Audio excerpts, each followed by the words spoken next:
Hey, Solve class. Welcome to week 4. So, I just want to give a quick rundown of what we're doing this week, but let's start by just going back. Um, I have just wanted to say a few things um, about items over the last few weeks. So, I thought you all have been doing awesome reflections. You're really digging into an experience and sort of reflecting on it. I was really fascinated with people's discussion about leadership and how do you give back or how do you do activism during a pandemic, right? How do you lead during a pandemic? And I thought people had really brilliant responses. Some people were talking about stuff that you could do online. Someone mentioned doing phone banking, so like calling. You can make phone calls. Personally, I'm a poll worker. I'm a volunteer poll worker, and I also do a bunch of protests. So, I mean, well, you can do those online and you can do those and in person. I do sort of both ways. So there's a lot of ways to do leadership. So I thought that was a great discussion. I want to say something about the digital divide. If you don't know what the digital divide is, look it up. It is basically essentially half of humanity does not have access to the internet. So that's crucial. A lot of people just can't reach digital activism if they don't have access to the internet, which again is half of humanity. So I think that's a key fact that I think we can all forget at times.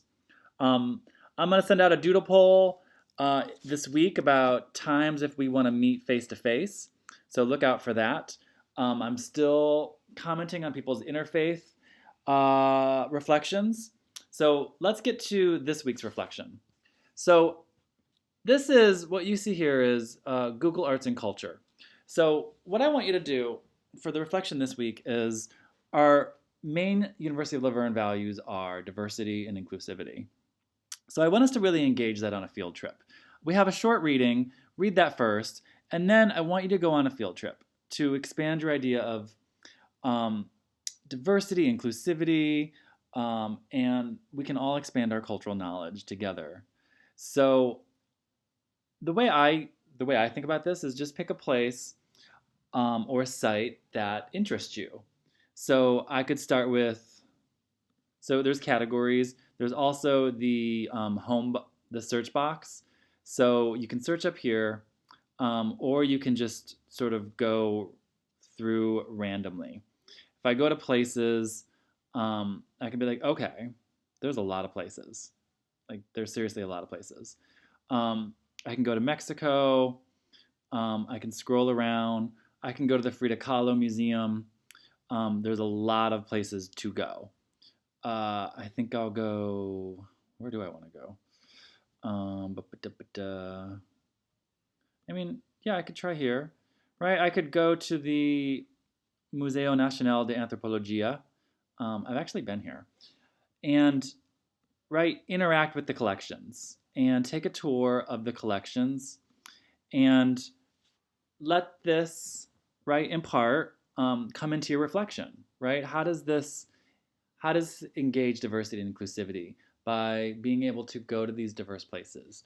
So that's one way. Um, Another way is to be more like search for something specific. So I was searching for indigenous um, players in sports. So I'm really into sports. So I just wanted to sort of get a larger idea of sports. And I went through a lot of these, and I came to AFL Aboriginal and Torres Strait Islander players. So I just want to show you a moment of this one. This one was really fascinating me. So um, in Australia, their football league has a lot of Indigenous players, and I'm really fascinated by that and how that came to be and how that is so different from America. I don't really know the names of any Native American football players currently. There may be just a few. So I read through all these things and I sort of got that this history. And what really struck me is they do this thing called the long walk, where the stadium and the players literally walk from Federation Square to Melbourne Cricket Ground to promote reconciliation and justice. Like the entire stadium. Like the team is behind this. There's announcements saying, "Okay, we're gonna walk now."